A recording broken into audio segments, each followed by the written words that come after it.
Hello, every morning. Have everyone Shabbat Shalom. Good morning. We are here together. Me, Rabbi Stein, Kokin, and my husband Daniel. We've been and we're about to begin our Torah service for Shabbat Achrei Mot Kedushim. We are in, and then we'll also do some prayers of healing, some prayers for the community, and let's begin. Where's my siddur? Oh, you have the siddur again. Okay, I want to start out with the following prayer. In God do I put my trust. Unto God's holy precious being do I utter praise. Open my heart to your Torah. Answer our prayers and the prayers of all your people Israel for goodness, for health, for life, and for peace. Let us say Amen. Amen. And you can follow along in the Siddur Sim Shalom if you have it on page 140 as we sing the Aramaic translation of this together. Bei anarachet velishmei kadisha Kadisha Yakira Ana Emartu Shpechan Be'anarachet Velishmei Kadisha Kadisha Yakiran Ana Emartu Shpechan Yehi ra'ava kadamach Letiftach libi be'oraita Vetashlim mishalim belibi Velibad chol amach Yisrael Letavul chaim velishlam Amen.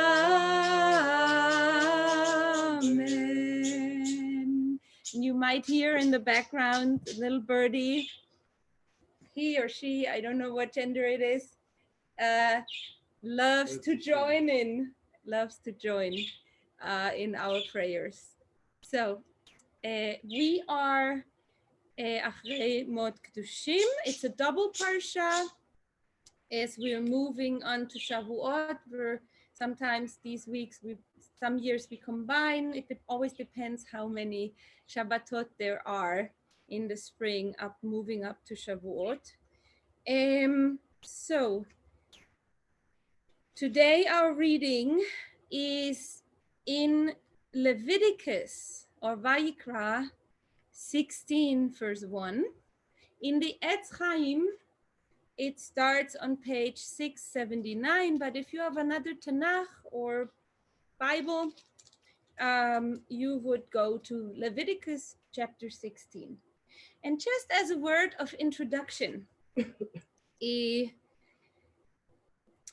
Mot is Achrei Mot Bnei Aharon, after the death of the Aaron's sons. After, it draws back our attention to how they died, or reminds us also of our own mortality.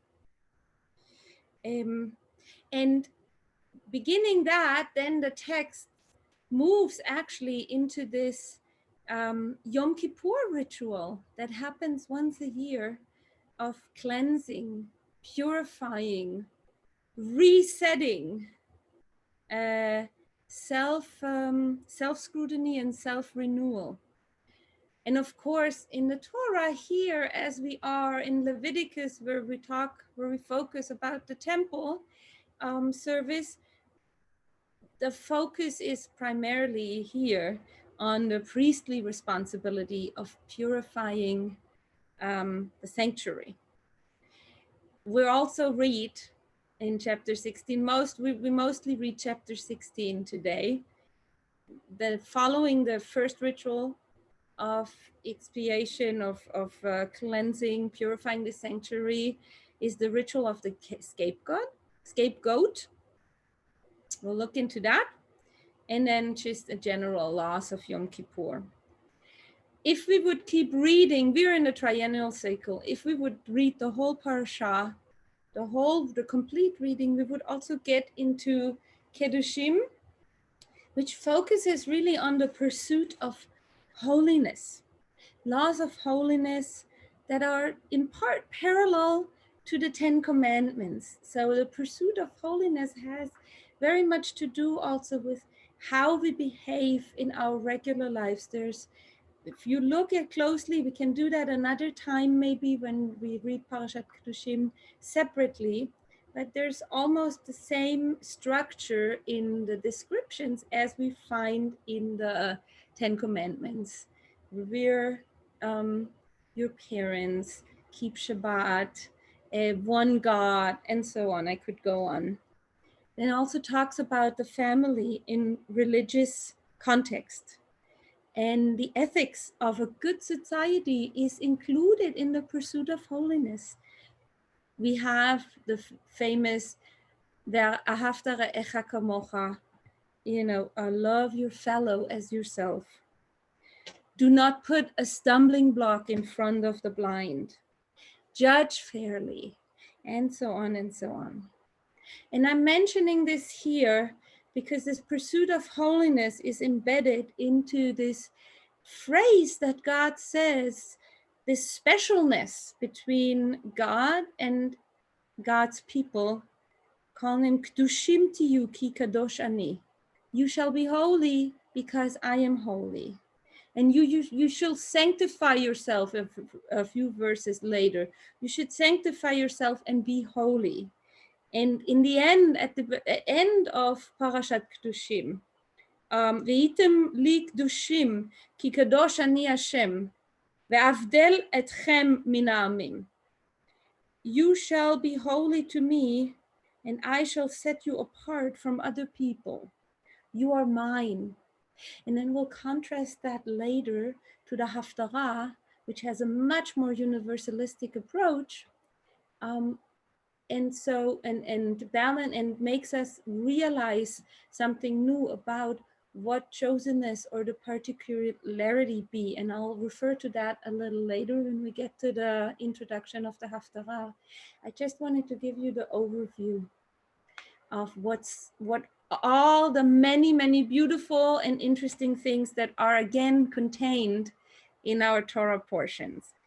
So let's start reading, and as we go along, I will briefly summarize what we've read in Hebrew. So we'll say the bracha together for Torah study, and then we'll read the first Aliyah, which is chapter 16 in Leviticus, verses 1 through 6, and I'll summarize in English. Baruch atah Adonai Eloheinu melech haolam, asher kideshanu b'mitzvotav v'tzivanu la'asok b'divrei Torah.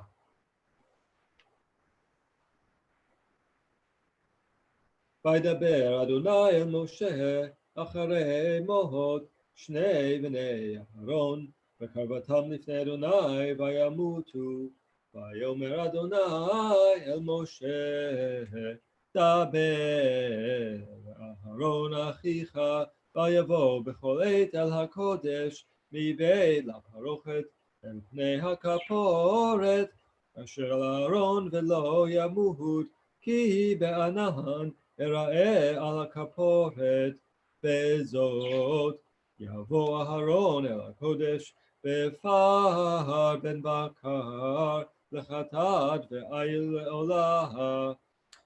בקודש ילבש ומכנסי בד יהיו על בשרו ובאבנת בד יחקור ובמצנפת בד יצטוף בגדי קודש הם ורחץ במים את בשרו ולבשם ומאת עדת בני ישראל ייקח שני שעירי עזים לחטאת ואיה לך לעולה, ויקריב אהרון את פר החטאת אשר לו, וכיפר בעדו ובעד ביתו. So these first 6 psukim really speak about the preparation for the cleansing ceremony.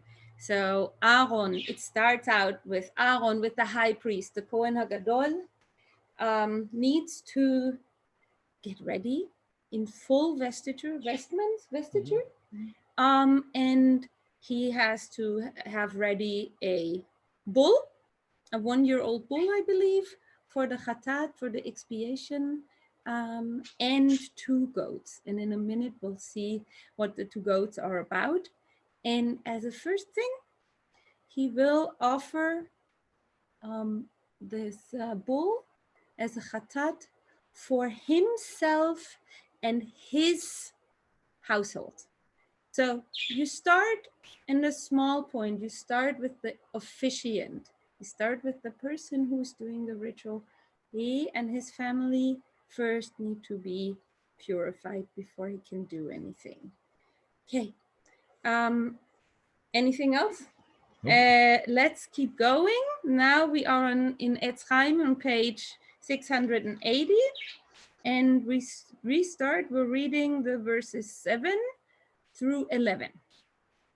ולקח את שני השעירים והעמיד אותם לפני אדוני פתח אוהל מועד, ונתן אהרון על שני השעירים גורלות, גורל אחד לאדוני וגורל אחד לעזאזל, והקריב אהרון את השעיר אשר עלה עליו הגורל לאדוני, ועשהו חטאת, והשעיר אשר עלה עליו הגורל לעזאזל יעמד חי לפני אדוני לכפר עליו, לשלח אותו לעזאזל המטבח, והקריב אהרון את פר החטאת אשר לו, וכיפר בעדו ובעד ביתו, ושחט את פר החטאת אשר לו. So these verses describe that in addition to this bull that is the expiation ceremony for Aaron and his family, he also has to take 2 seirim, 2 goats. One will be offered as expiation for the family, and the second one will be sent into the desert to a place that's called Azazel. Okay? And then he actually goes through, the ceremony starts with offering the bull. Now let's keep reading our third Aliyah, chapter 16, verses 12 through 17. And you'll find that on page 681 in the Etz Chaim. ולקח מלוא המחתה כחל אש מעל המזבח מדפני אדוני, ומלוא חופניו קטורת סמים בקע, והביא מבית לפרוכת, ונתן את הקטורת על האש לפני אדוני, וכיסה ענן הקטורת את הכפורת אשר על העדות ולא ימות, ולקח מדם הפר והיזה באצבעו על פני הכפורת קדמה, ולפני הכפורת יזה 7 פעמים מן הדם באצבעו, ושחט את שעיר החטאת אשר לעם, והביא את דמו אל מבית לפרוכת, ועשה את דמו כאשר עשה לדם הפר, והיזה אותו על הכפורת ולפני הכפורת, וכיפר על הקודש מטומאות בני ישראל ומפשעיהם לכוחתותם, וכן יעשה לאוהל מועד השוכן איתם בתוך טומאותם, וכל אדם לא יהיה באוהל מועד בבואו וכפר בקודש עד צאתו, וכיפר בעדו ובעד ביתו, ובעד כל קהל ישראל. So a few things I find fascinating here. First of all, we become a bit more careful with the presence of God, right? We had Aaron die, bringing a fire. So first, when Aaron now starts to proceed actually purifying the tent of meeting, right, at Ohel HaMoed, he needs to go in, and the first thing he does, he creates an incense offering that is going to be a heavy smoke, kind of cloudy thing. And it says to protect him as his protection from God's presence. Sort of interesting. You can't see God face to face. There's a deep understanding that there's a real dwelling of God here, a real energy, I don't know, kind of thing. In addition, he takes the blood from the offering of the bull and he sprinkled it 7 times inside the tent. Then the goat as expiation for the people, for the sins of the people and for the impurities and inequities of the people, is sacrificed. And the same thing happens, also sprinkling around the tent. So that the shrine is really purged from all impurity. And one thing I find interesting, they make mention that nobody else can be in the tent. Reminded me very much of sanitation processes where, you have to, you can't, there's one person who is inside cleansing everything. And if anybody else would be in there, it would be a source of contamination again. I find that just sort of interesting Sacred to note. distancing. Yeah. So from the person of the high priest who needed to purge himself or start with his sacrifice, now cleansing the tent. And we'll see in the next aliyah that now we're moving from the inside out. Now we're coming back and the altar is going to be cleansed too. So we are reading chapter 16 in Leviticus, verses 18 through 24. So that would be on 682 if you're following in the Etz Chaim Chumash. ויצא אל המזבח אשר לפני אדוני וכיפר עליו ולקח מדם הפר ומדם השעיר ונתן על קרנות המזבח סביב ויזע עליו מן הדם באצבעו 7 פעמים וטיהרו וקידשו מטומאות בני ישראל וכילה מכפר את הקודש ואת אוהל מועד ואת המזבח והקריב את השעיר החי ושמח אהרון את 2 ידיו על ראש השעיר החי והתוודה עליו את כל עוונות בני ישראל ואת כל פשעיהם לכל חטאותם ונתן אותם על ראש השעיר ושילח ביד איש איתי המטבחה ונשא השעיר עליו את כל עוונותם אל ארץ גזירה ושילח את השעיר במדבר ובא אהרון אל אוהל מועד ופשט את בגדי הבד אשר לבש בבואו אל הקודש וניחם שם ורחץ את בשרו והמים במקום קדוש ולבש את בגדיו ויצא ועשה את עולתו ואת עולת העם וכיפר בעדו ובעד העם. And you see here how it moves out, right? It comes out of the sanctuary of the tent, and then the blood is sprinkled or put on the mizbeach, now rendering the mizbeach pure. And by the way, it's sort of hard to distinguish this cleansing process from cleaning, but it's really sort of a parallel universe, right?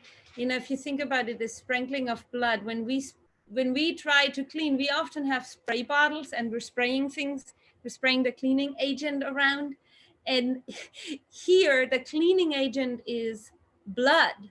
So it definitely, purification is a parallel universe of a kind of a spiritual ritual cleaning, cleansing that we easily confuse with the cleansing from dirt, but it's really something else.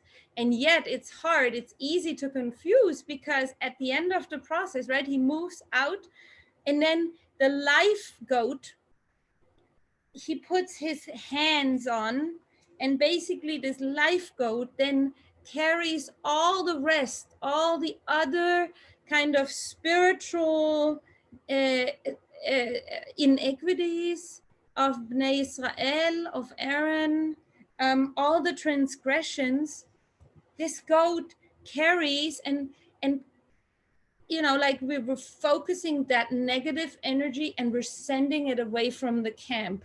So in a way to say, we don't have a means of really controlling the camp in a sense of going and making everything pure, right? Real life is sort of a mixture of transgressions and impurities, right? But and good things and cleanse things, but at least we like focus all that energy and sending it away. That's how I come to understand this ritual a little bit, maybe. But then look, now he needs to go inside, and he goes inside the tent, and he takes off his clothes and bathes inside the tent now being this pure place where now he can again get purified. So it's, I don't know what I'm gonna make of this double thing, but the end of this aliyah is beautiful, because the end, then what does he do next? He's giving another sacrifice after he bathed, after we got rid of all the iniquities, transgressions, impurities. We have a clean person, we have a pure person, we have a pure sanctuary, we have a pure altar. Then we give the olah offering. That's the first thing you do. And the olah offering, the burnt offering, that is really the offering that shows that you are in good standing. Olah offering is done with any person, and it's done, it's the every morning is an olah, right? The shacharit is an olah originally. So it shows that we are now in good standing with God. Enough of these deliberations.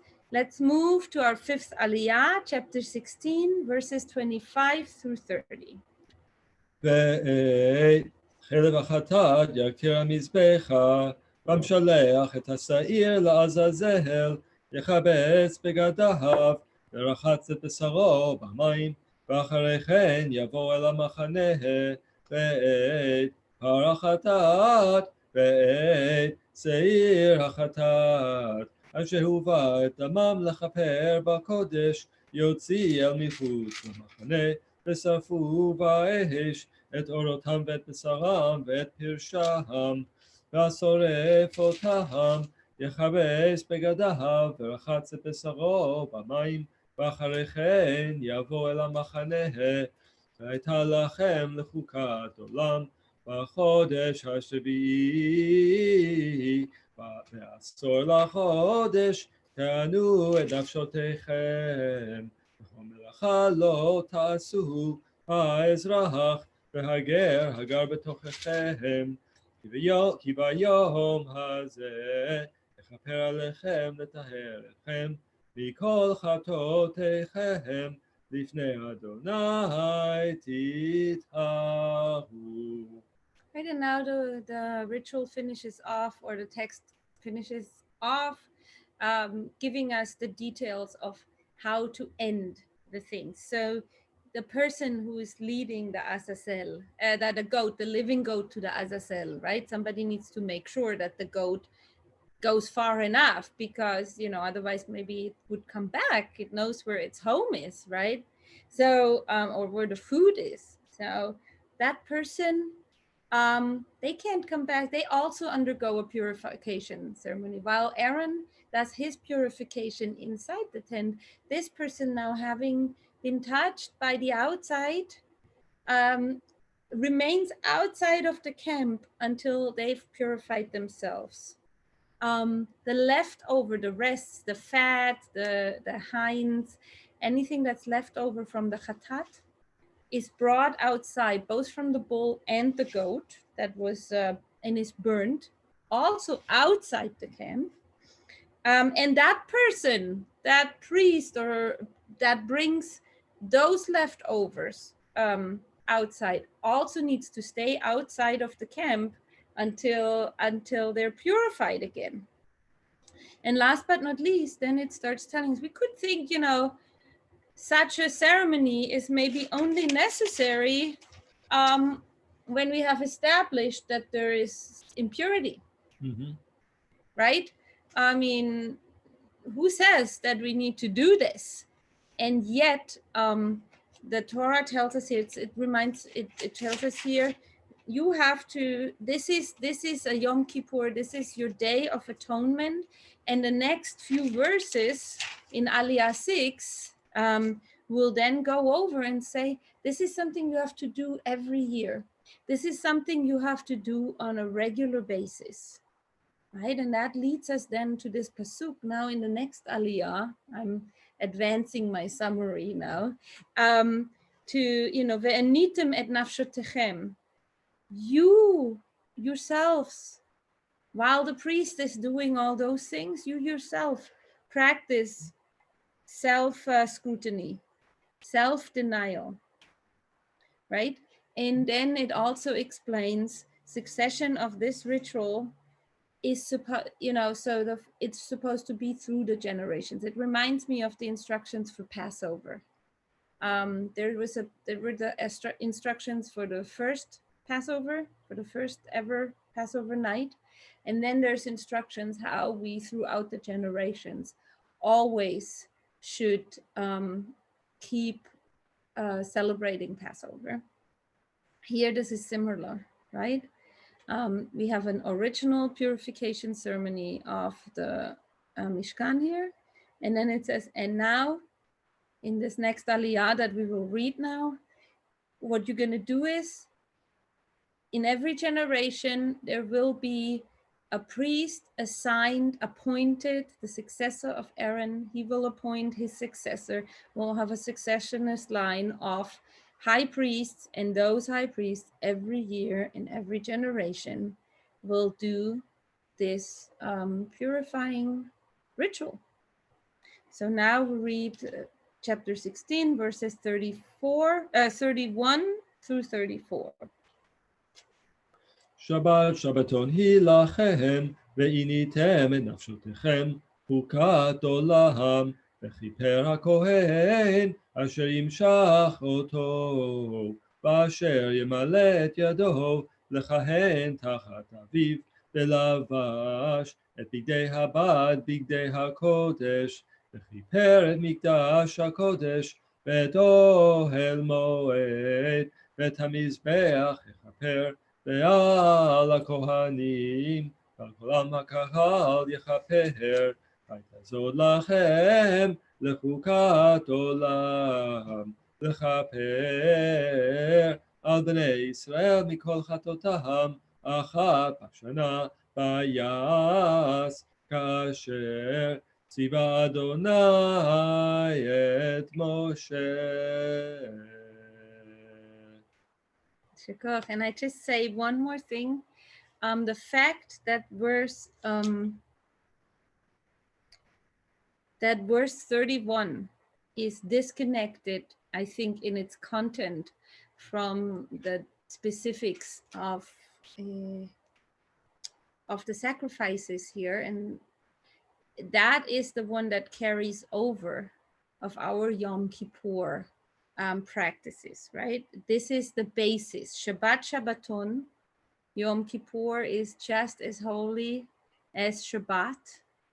And on top of it, the initem et nafshotechem, chukat olam, Ve'initem et nafshotechem, that's where the rabbis then from that pasuk, that's the basis of the rituals that were then developed in rabbinic Judaism of how we observe Yom Kippur. Ve'initem nafshotechem, you shall not eat, you shall not drink, and so on. This is the hook to us, aside if there's a sanctuary or not. Let's continue with the last aliyah. This is very curious now. Chapter 17, 1 through 7. וידבר אדוני אל משה לאמור, דבר אל אהרון ואל בניו, ואל כל בני ישראל, ואמרת עליהם, זה הדבר אשר ציווה אדוני לאמור, איש איש מבית ישראל, אשר ישחט שור או כסף או עז במחנה, או אשר ישחט מחוץ למחנה, בפתח אוהל מועד, לא הביאו להקריב קרבן לאדוני, לפני משכן אדוני, דם יחשב, לאיש ההוא דם שפך ונכרת, האיש ההוא מקרב עמו, למען אשר יביאו בני ישראל את זבחיהם, אשר הם זובחים על פני השדה, והביאום לאדוני אל פתח אוהל מועד אל הכהן, וזבחו זבחי שלמים לאדוני אותם, וזרק הכהן את הדם על מזבח אדוני פתח אוהל מועד, והתיר החלב לריח ניחוח לאדוני, לא יזבחו עוד את זבחיהם לשעירים אשר הם זונים אחריהם, חוקת עולם זאת להם לדורותם. This is a very curious thing, I think. We just come out of this Yom Kippur cleansing, purifying the temple, the high priest, elevated being. And the next thing we're starting out is just reading. You can't just slaughter meat and eat it at home, right? Instead, if you want to eat meat, you got to bring it before the priest. Now, I do think that in ancient days, you wouldn't eat meat on a daily or semi-daily basis as we have meat available in you would usually something would be slaughtered if you have guests that you honor, or if you think of Abraham, how he runs when the 3 men come to him, or you have a celebration of some sort.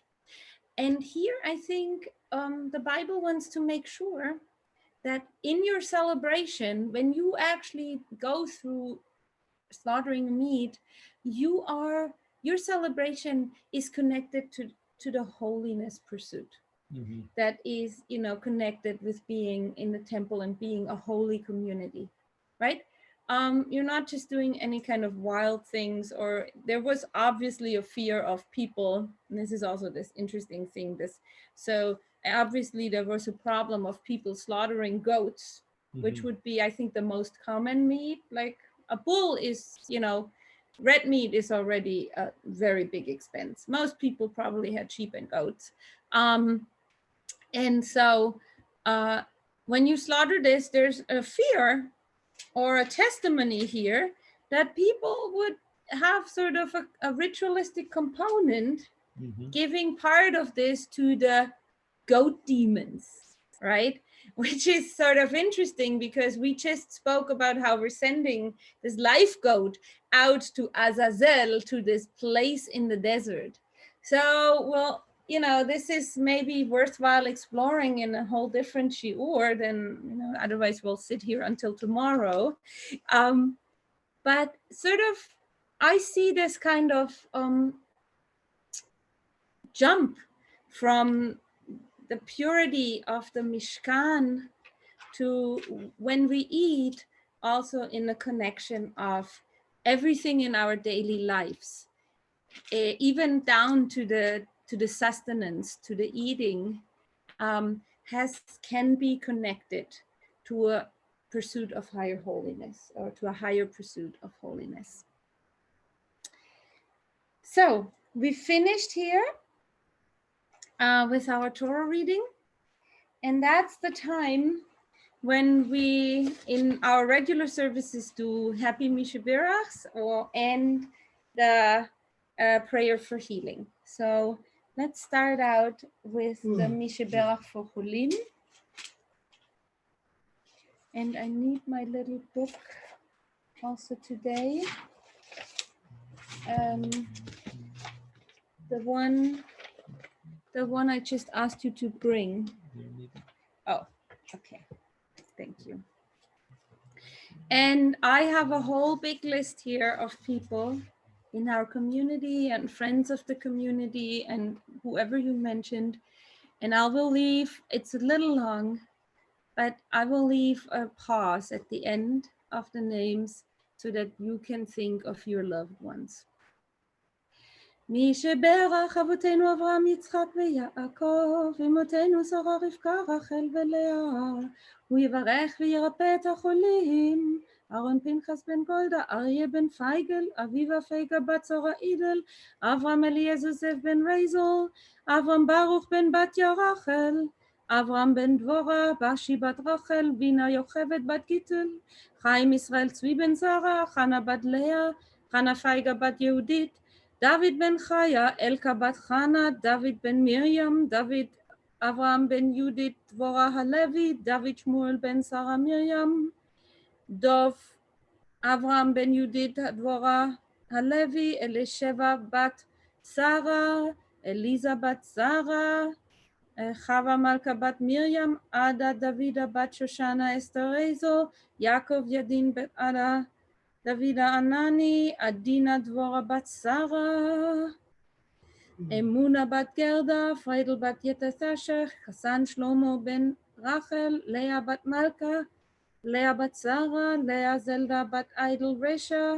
רשע, ליפשה אהבה בת אליזה, מאיר היהודית בת הרב מאיה ניצן דבורה, מנדל בן גולדה, מרים בת אסתר, מרים בת נחמה חיה, משה אנסל בן רוחליה, משה בת פייגה לאה, נחמה בת בנימין, נחמה בת ברוכה, פנחס בן חנה, רחמן אליה בן שרה רבקה, רינה ליה בת חזיה, ראובן בן הינדה, שנדל בת חווה, שלומית אילנה בת עליזה דבורה, שרגא פייבל בן פרידה מלכה, שמחה ישראל בן צורה חנה, ציפורה חיה בת רבקה בלומה, תמר מרים רות בת שרה, יהודית מלכה בת רבקה בלומה, יחידת לאה בת בשה, יונתן בן חווה, יוסף בן מרים, שפרה בת הדסה, and Lea Wiesen, Avram Mendel, Amanda Michael, Anthony Arce, Barb Rowe, Betsy Roberts, Brett Allen Isaac, Brady Edwell, Brian Hill, Kitaya Castillo, Dana Amato, Deborah Hickman, David Shepsis, Fiona Morris, Francine Eisner, Gary Mestman, Gilda Harris, Henry Rodriguez, Jamie Ishif, Jen Lessman, Joby Gain, Sean Scott, Lawrence Mins, Leo Pallenhill, Leo Abramovitz, Linda Moscow, Melissa Morettini, Keith Nash, Mike Silverstein, Rena Freeman, Ronnie Schwartz, Stephanie Reeson, Stu Katz, Suzanne Quintero, Sydney Goller, Walter Scher, and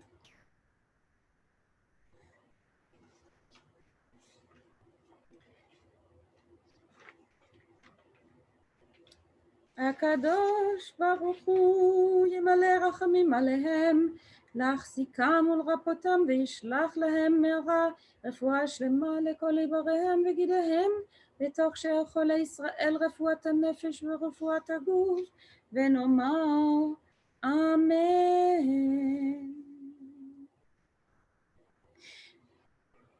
There's so many people sick now. You may yourself be sick.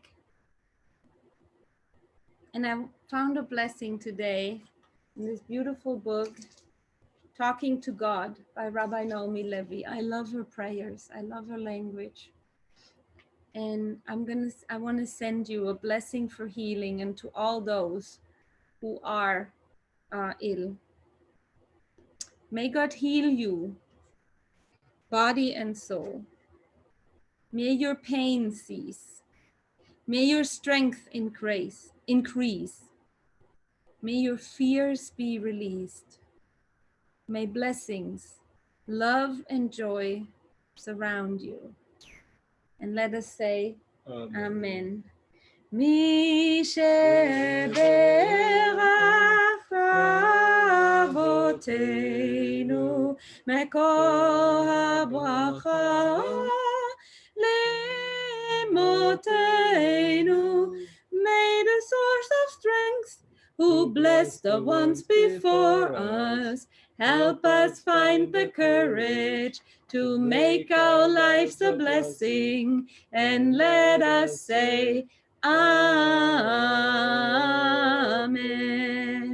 Mi sheberach imotenu mekol habracha lavotenu. Bless those in need of healing with refuah shelema, the renewal of body, the renewal of spirit, and let us say, Amen.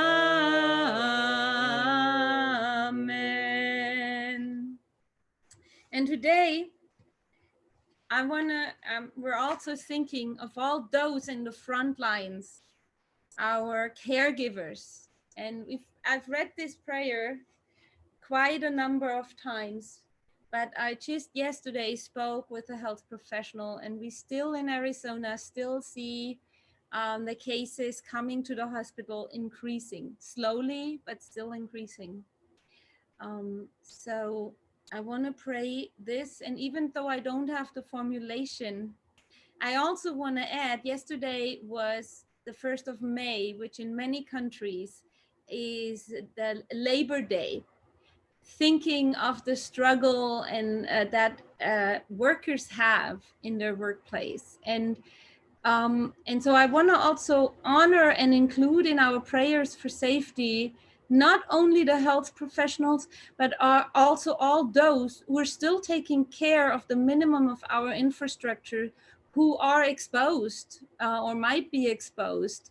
You know, the people who are working in the grocery stores and need to handle the food shipments and the putting it out and getting the store, being in the store to help.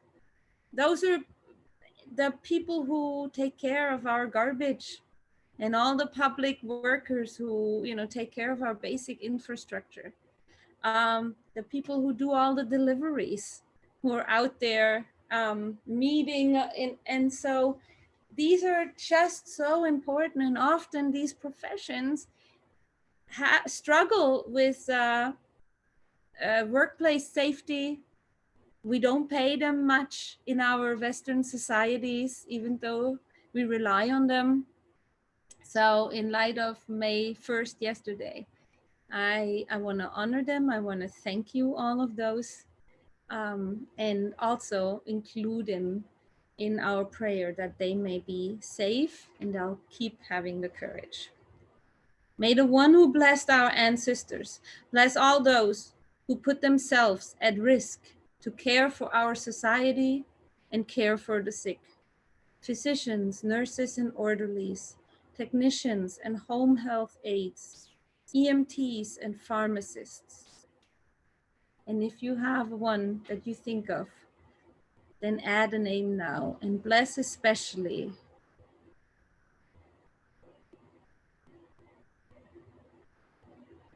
who navigate the unfolding dangers of the world each day, to tend to those who have sworn to help. Bless them in their coming home and bless them in their going out. Ease their fear, sustain them, source of all breath, healer of all beings. Protect them and restore their hope. Strengthen them, that they may bring strength. Keep them in health, that they may bring healing. Help them know again a time when they can breathe without fear. Bless the sacred word, bless the sacred work of their hands, and may this plague pass from among us speedily and in our days. Let us say, Amen. Amen. Now to the Haftarah. This week, we're reading the Haftarah for Kiddushim in Amos. That happens in the Ashkenazi cycle when you have these two put together. So you're going to need to go to page 701 in our Etz Chaim, or you find the book of Amos in your Tanakh, and you find chapter 9, the verses 7 through 15, and they're very short. And I said before, as I usually say or often have taught, the Haftarah is like a mini commentary of the Parsha chosen by the rabbis.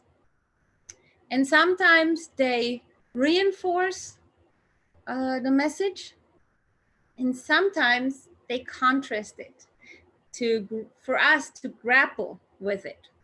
And this is one of these cases where I think there's quite a contrast, especially in the light of the Parashat Kiddushim. If we think about what I said before, that God says, you are holy. What is holiness?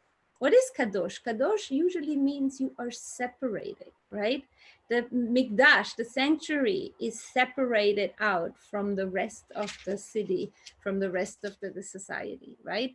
The mishkan, the tabernacle in the wilderness, had a fence around it. It's not where it's kodesh is a thing of, is a separated, is distinguished out.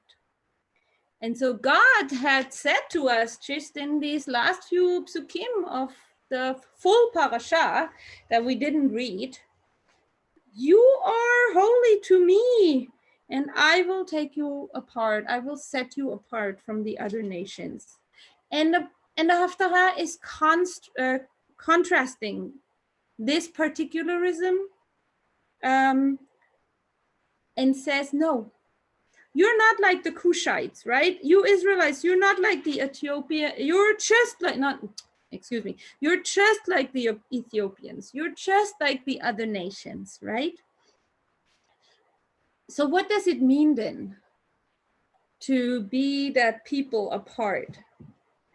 I think that contrast doesn't negate the chosenness. But here is what the JPS commentary writes, and I do agree with that. Israel must reflect deeply on its destiny and discover just how its unique covenantal path shapes its national religious character, right? So the contrast here is it doesn't negate the universalistic message also at the end of the Haftarah, where we see that all nations will be restored to God. It doesn't negate our national, like, peoplehood memory, but it invites us in to think about what does the uniqueness mean. It then will transform it to triumphal assertion of uniqueness in Kedushim. So this uniqueness found in Kedushim is then transformed, says JPS, into a new awareness of distinction and beauty,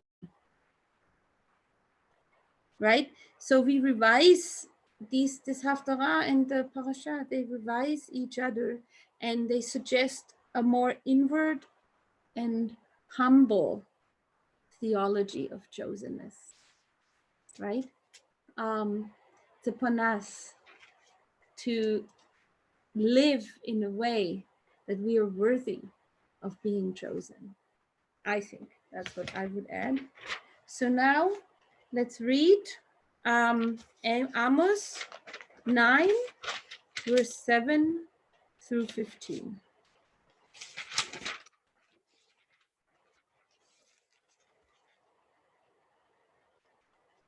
הלוך יבנה חישויים אתם לי, בני ישראל נאום אדוני, הלא את ישראל, העליתי מארץ מצרים, ופלישתים מכפתור, ברם מקיר, הנה עיני אדוני אלוהים, בממלכה החטאה, והשמדתי אותה מעל פני האדמה, אפס היא לא אשמיד את בית יעקב נאום אדוני, הנה אנוכי מצווה ואני אותי בכל הגויים את בית ישראל, כאשר ינוע בקברה ולא ייפול צרור ארץ, בחרב ימותו כל חטאי עמי האומרים, לא תגיש ותקדים בעדנו הרעה, ביום ההוא אקים את סוכת דוד הנופלת, וגדרתי את פרציהן,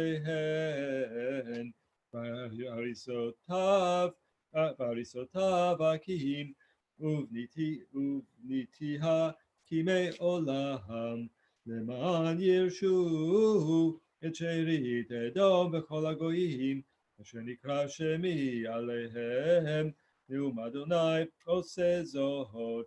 הנה ימים באים נאום אדוני, וניגש חורש בקוצר, ודורך ענבים במושך חזק, והטיפו ההרים עסיס, וכל הגבעות תתמוגגנה. ושבתי את שבות עמי ישראל, ובנו ערים נשמות, וישבו ונטעו כרמים, ושתו את יינם, ועשו גנות, ואכלו את פריהם. ונתתים על אדמתם, ולא ינטשו עוד מעל אדמתם אשר נתתי להם, אמר אדוני אלוהיך. Yesher koach. And I want to thank Daniel here, who, every Shabbat and every holiday through Passover, since we're at home, just volunteers to read. And I know our Torah readers elsewhere would love to do it too. It's just we can't come together. So, but thank you for being pleasure. Available. Before you close up your books, just a few more thoughts, because this Haftarah was my main focus and my main anchor this week. I'm getting anxious. I'm getting antsy. When is this over, right? When is this? And, this week we had a big decision here in Arizona, opening or not opening, and Governor Ducey decided to remain the shelter in place, the order of stay at home order. Not shelter in place, stay at home order, he extended it, and I'm glad to so. But we also, I spoke yesterday, Friday night in our services, a bit about these discussions. Should we open to maybe help some businesses or remain closed because our the rates are still rising. And we notice how shattered our world is. And this Haftarah, I said yesterday, gives me hope because it says, Bayom hahu akim et sukat David hanofelet. In that day, I will set up again the fallen booth of David. And then it continues. I will build it, I will mend its breaches and set it up its ruins anew. I will build it firm as in the days of old, right? A time is coming where the plowman shall meet the reaper, right? So there will be a double abundance. A time is coming where things will be mended. A time is coming where things will be rebuilt. A time is coming where the harvest will be abundant, and there will be 2 harvests in a year, because you harvest and immediately you sow again, right? They shall till gardens and eat their fruit. They shall plant vineyards and drink their wine, never more to be uprooted from the soil that I've given you. Right? This is a true message of hope, of tremendous hope, while we right now recognize we are sitting in that fallen booth. We are sitting in that shattered sukkah. And yesterday I spoke how these times of COVID-19, we recognize and acknowledge that our human life, even our strong Western societies, are fragile, are vulnerable. There's lots of uncertainty. We can't walk away from the illusion that we are, the illusion of we are safe or we can fix everything these days is completely shattered. And I spoke about how this text gives us hope. But how? When you are alone at home, or when your friends suffer or yourself suffer, going through this exhausting coronavirus or even die from it, how do you find hope? How do you hold on to that hope that the text mentions? And it says, B'yomahu, right? We're far away, and we can't even imagine all the implications that this crisis will have for weeks, months, maybe years to come. How do you find hope? So here a little bit about the hope that we can hold on and that we can find. Hope is a powerful energy. Hope can take away anxiety and fear. So how do we find this hope?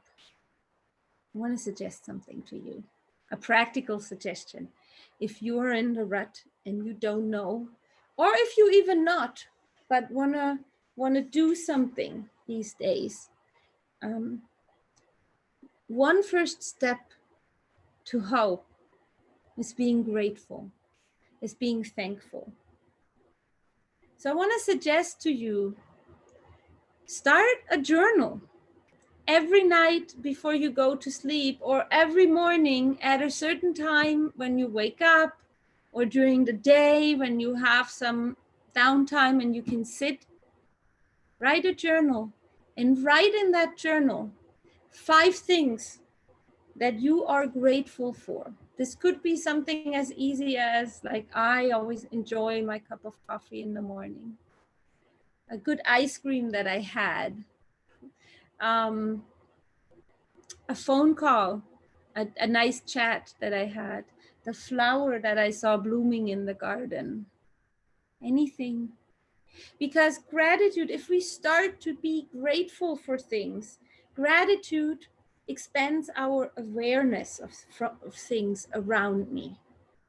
And it expands an awareness of our happiness, of the good and happy things in our lives. It leads us, gratitude leads us to celebrate our lives, right? All of a sudden, when we go through these journals, we will see what we have. It shifts our focus from what we don't have and what restrains us to the things that we do have. And that shift alone already can generate good energy. And the more you find that you're grateful for, the more you also have to celebrate. It generates a positive energy, a positive vibe. And that energy can then be expands, it can be unbounded to feel and experience a moment of freedom and creativity. If we can get rid, if we're less anxious because we have all these good things in our lives, even if they're small little things, we can free ourselves and we can look for solutions. We can think again, and we can live a fuller life. And also it can free up, I believe, spiritual energies and spiritual space that we might not have otherwise. Because when we're grateful, we can connect to hope. And when we have hope, we're shifting our attention from the problem level of being stuck to the level of solutions, right? And when we find hope, a sense of peace can overtake us to think more of what can I do and how can I solve the issues that are in my life? How can I be free instead of feeling confined? Does that make sense to you? Mm-hmm. My husband agrees, so that's okay. So that's, if I've started this journal, I think this could be a practical help to hanging on to that hope that one day we will be restored to the fullest. Shabbat Shalom. Shabbat Shalom. And I think we'll end with a few prayers for our community, for our community, for our country, for peace. So let's see.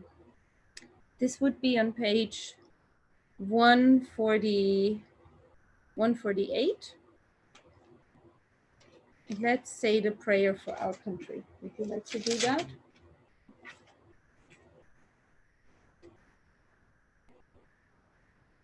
Our God and God of our ancestors, we ask your blessings for our country, for its government, for its leaders and advisors, and for all who exercise just and rightful authority.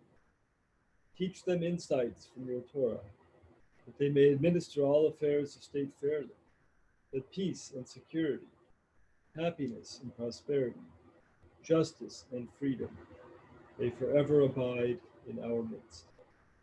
Creator of all flesh, bless all the inhabitants of our country with your spirit. May citizens of all races and creeds forge a common bond in true harmony, to banish hatred and bigotry, and to safeguard the ideals and free institutions that are the pride and glory of our country. May this land under your providence be an influence for good throughout the world, uniting all people in peace and freedom, helping them to fulfill the vision of your prophet. Nation shall not lift up sword against nation, neither shall they experience war anymore. And let us say, Amen. Prayer for Israel. אבינו שבשמיים, צור ישראל וגואלו, ברך את מדינת ישראל, שתהא ראשית צמיחת גאולתנו. הגן עליה בעברת חסדך, ופרוס עליה סוכת שלומך. Spread over her the sukkah of shalom, right? ושלח אורך ועמיתך לראשיה, שריה ויועציה, ותקנם בעצה טובה מלפניך. חזק את ידי מגיני ארץ קדשנו, והנחילם אלוהינו ישועה, ועטרת ניצחון תעטרם. ונתת שלום בארץ, ושמחת עולם ליושביה, ונאמר אמן. לא יישא גוי אל גוי חרב, לא ילמדו עוד מלחמה.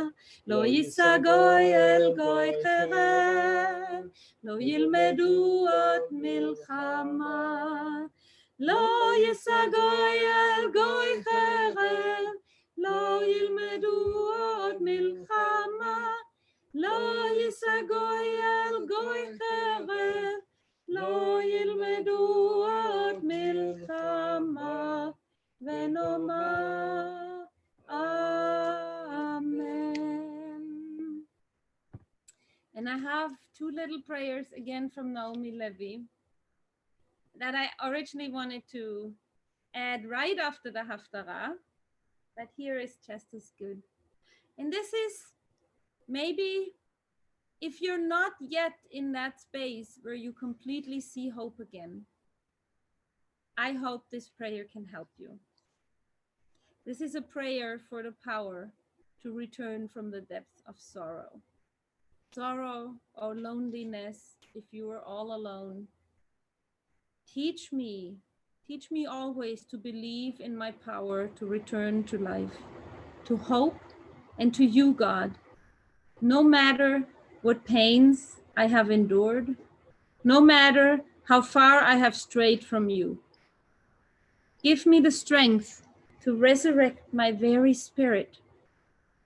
Revive me, God, so I can embrace life once more in joy, in passion, in peace.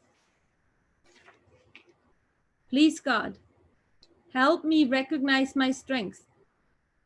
May I always remember that no matter how far I have fallen, no matter how bleak or confined my life may seem, no matter how lost I may feel, that I can always begin again. Amen. And I want to remember all those who have a yard site today, and those who are mourning. And I will start out the prayer in place of the mourner's Kaddish, because in this forum here, we don't have a minyan. And I will make a pause where you can insert the names, and I will insert the names of the people on our yard site list. ריבונו של עולם, אלוהי הרוחות לכל בשר, Master of the world, God of the spirit of all flesh, it is revealed and known before you that it is my and our fervent desire to praise your name and to remember and honor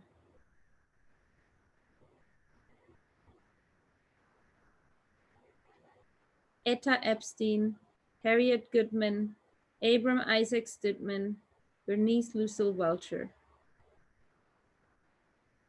By reciting the mourner's Kaddish in the company of a minyan, though circumstances prevent us from doing so, may our yearning and prayers find favor in your eyes and be accepted and received before you, as if I had prayed the Kaddish.